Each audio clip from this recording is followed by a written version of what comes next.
Good morning, guys.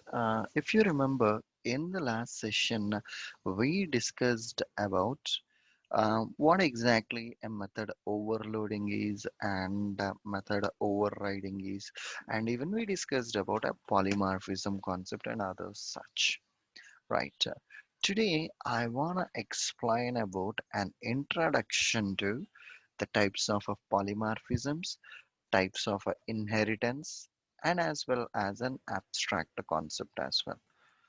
Types of polymorphism, types of inheritance. Again, all these things with an examples itself. Types of inheritance followed by abstract concepts. All the three things we are going to study right now. So what exactly a polymorphism as discussed yesterday basically in the last session basically it's a concept available in OOPS basic and we can implement it in a different ways like a feature a single action can be performed in a different ways as discussed inside this polymorphism. Good enough. And this polymorphism, we noticed that there is an method overloading concept and method overriding concept also. Right. Overloading will occur in the same class and overriding will occur in the different class. Even we have seen a brief introduction about these things. Right. Now, in the today's lecture, there are two different types of polymorphisms. One is a static polymorphism, and the second one is a dynamic polymorphism. Okay. Just a static and as well as a dynamic are the two different polymorphisms. This static, we can also call it as a compile time polymorphism, and this time we can call it as a runtime polymorphism. Okay, method overloading. If you remember, guys, we discussed that the method overriding will occur at the runtime itself. Okay, cool. So that's fine. So what exactly this static polymorphism or a compile time polymorphism? Okay, we should know this particular thing. What exactly the compile time polymorphism is. One second, let me pull up the Java documentation once.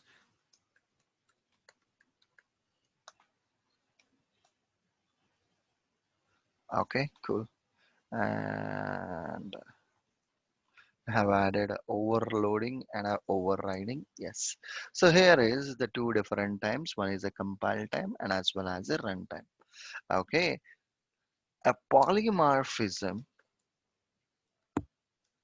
that is resolved during compiler time, which is known as a static or a compile time polymorphism. An example for this one is method overloading.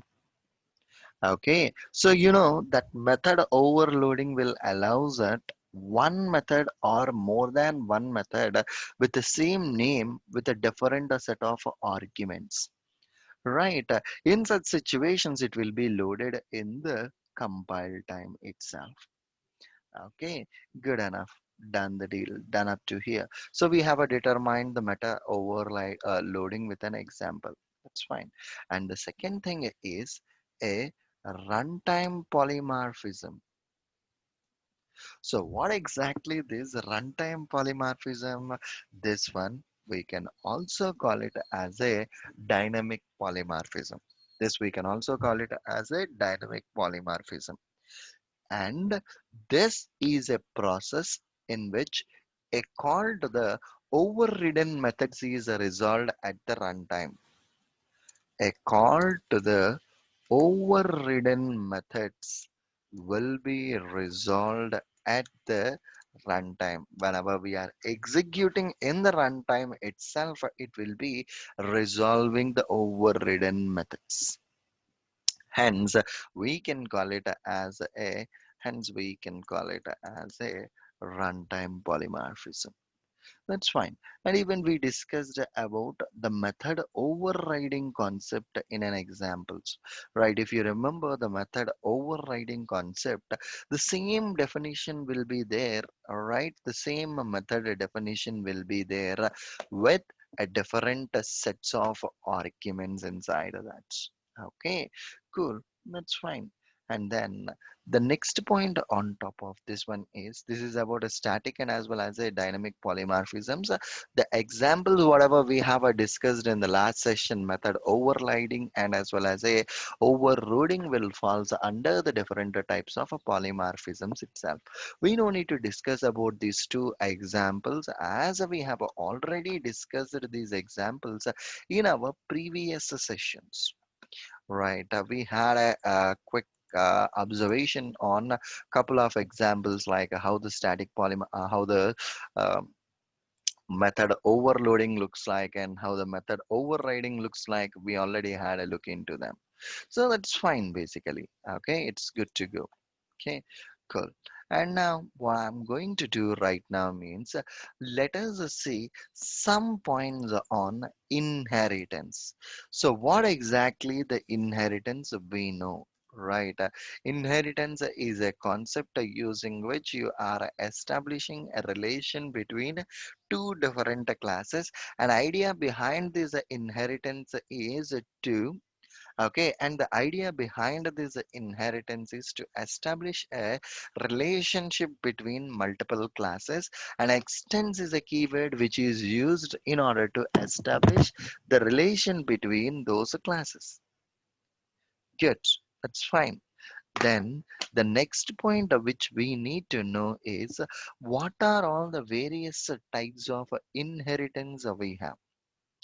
Okay, so if you remember what we did, let me open a Paint document here to show you what we have discussed in the earlier classes with an example. So this is a one class, this is an another class. Two different classes are there, right? We established a relation between these two classes. This we are making it as a child class and we are using an extends the keywords and we are establishing a relation between these two classes. So whenever those two classes are in a relation, we can treat it as, okay, whenever the two classes are in a relation, we can treat those two classes as an single level inheritance. Only those two classes are there in a relation which we can treat it as a single level inheritance. And then the next one out over there is a multi-level inheritance. The only thing what we can consider for this a multi-level inheritance is assume that this is my class 1, class 2, class 3 and a class 4. These are a multi-levels basically.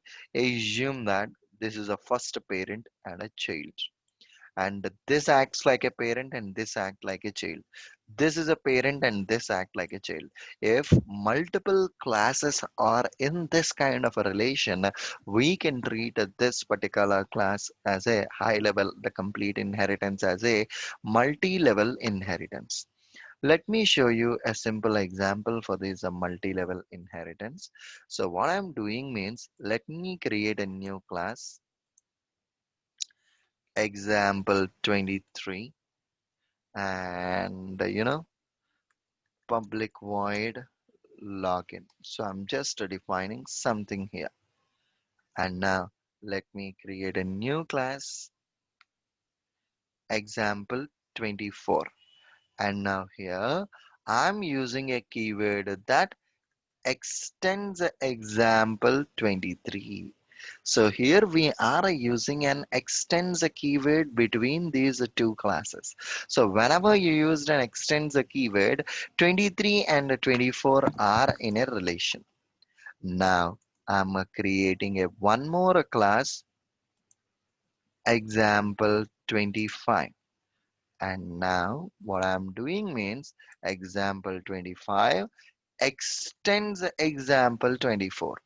So what it will happen? So whenever we used an extends here, so 24 is having a relation with the 23 and 25 is having a relation with the 24. There are a multiple classes. Okay, there are a multiple classes in the relation here. Okay, we have a multiple classes in the relation one after another here within this particular thing. So which we can treat it as a multiple multi-level inheritance.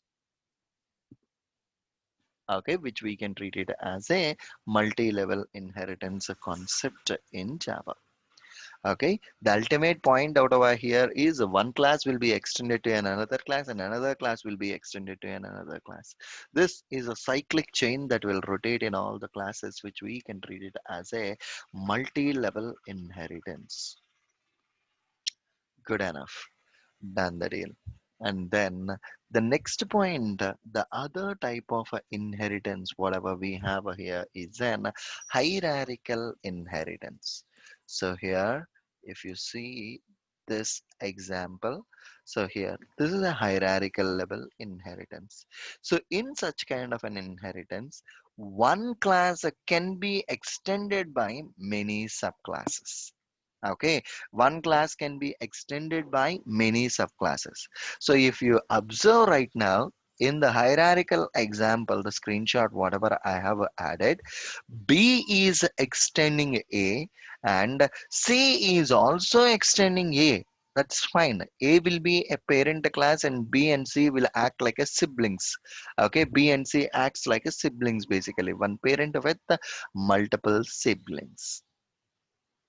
Okay, cool. And this is another type of inheritance. And the next type of inheritance, whatever we have in Java, which is not supported with respect to this classes, is a multiple inheritance. Okay, multiple inheritance is a concept which is not directly supported using these classes in Java. Okay, cool. Done the deal. So what exactly that a multiple inheritance will do means, okay, so basically this multiple inheritance will try to get two base classes at a time, one child and as well as a two base classes. Okay, which is not directly possible within this Java inheritance concept. The multiple inheritance will be implemented in a different way, which we will study moving further with an example. But these are the different types of inheritances whatever we have in Java. Okay, cool. And then the next point which we need to consider on top of this particular one is an abstract keyword in Java. Okay, so what exactly an abstract keyword in Java? Why are we using this abstract keyword in Java? We should know more about this abstract. It's the most important thing. Abstract, abstracts. Okay, let me open this document. Okay, abstract.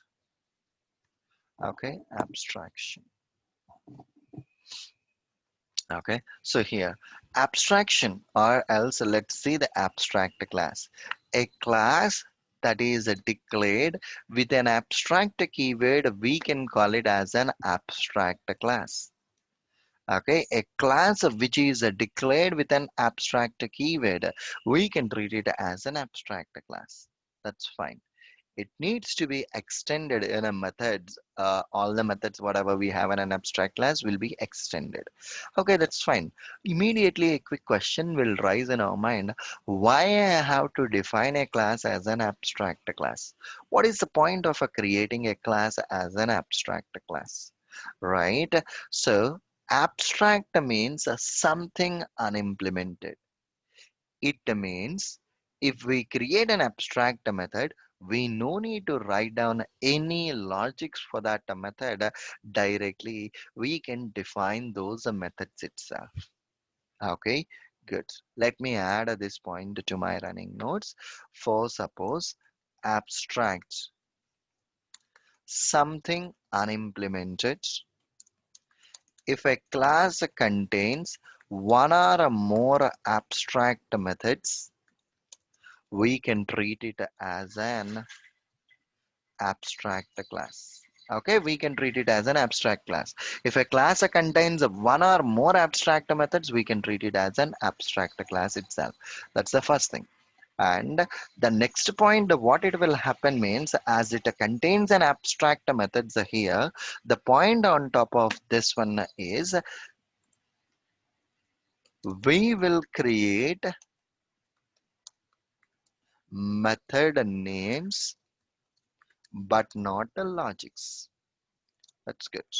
Which we can call it as an abstract methods. That's perfect. It's really good that a method which doesn't have any logic, we can call it as an abstract method. If a class contains one or more abstract methods, we can treat it as an abstract class itself. I can say, if a person is having a vehicle loan or a housing loan or some other loan, we can treat the person as having a loans. What type of a loan it might be, we can treat that person as a loan. Whether he is having a one loan, two loan, or a three loans, we can treat it as an person holding a loan. The same way here also, if you consider an abstract, basically if a class contains one or more abstract methods, we can treat that particular class as an abstract class. Great, done up to here. Immediately, a quick question will rise in our mind. We are creating a methods within the class itself. Then, why you need to define abstract methods? Why we need to define a certain methods as an abstract methods? Right. What is the point of defining these abstract methods? Right. So the simple point out over there is, if you remember the last session example, where is this 21 and a 22, sum in a parent class, uh, where we have a seen an overriding concept. We studied about a method overriding example somewhere in the last session. Right. So what we are doing with this overriding, whatever the info you have in a parent class, we are overriding that method logic inside the child class.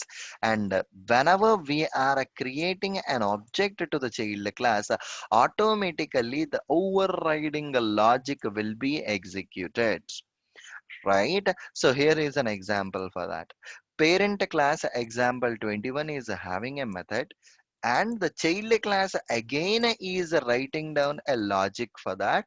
So what it will happen, whenever a child class is writing down the logic for the method which is already there in a parent class, which we are treating it as a overriding. So the logic present in the parent class will be overridden by the child class.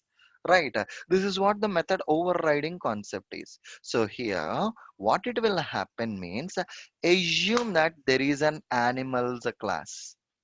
Okay, there is an animals class is there, which acts like a parent. This animals class has a sound method, and it has a defined as a some sound inside that. Assume that. I'm just giving it as an example. And now, for this animals class, the child will be, okay, for this animals class, the child will be, lion will be child. So definitely lion sound is not same as the sound animals defined. So in such situations, within the lion, we will write a logic for the sound method, which means overriding the parent class logic here. That's fine. Assume that there is another class which is a tiger. Again, the sound for this tiger is a differ. Again, we will write down the logic for sound method in this class with a different logic. It means overriding the parent class logic. And again, assume that there is a dog class. Again, the sound is a differ. We will write a logic for sound here, which is overriding the parent class logic. So the final point out over here is you have defined some logic in the parent class, and all the three classes are writing down that logic, or I can say all the three classes are rewriting that logic.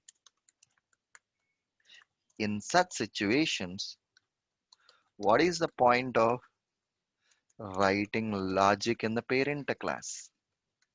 Right. Directly we can write the logic in the child class itself, right? Which we are defining with this, okay? Which we are defining with this abstract keywords. The ultimate point here with this abstract keyword is it is saying that every child class is having a different set of logics.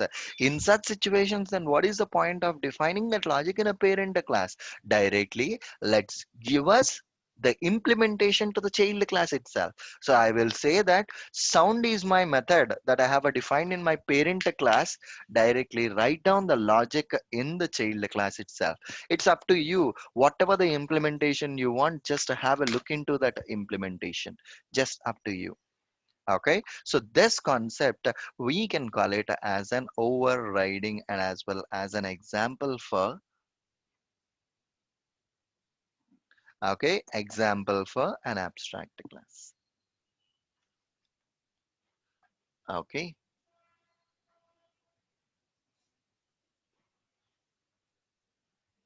Okay, done the deal. Is this point clear for you guys? Are any questions for me out over here? So the bottom line, why are we going with an abstract?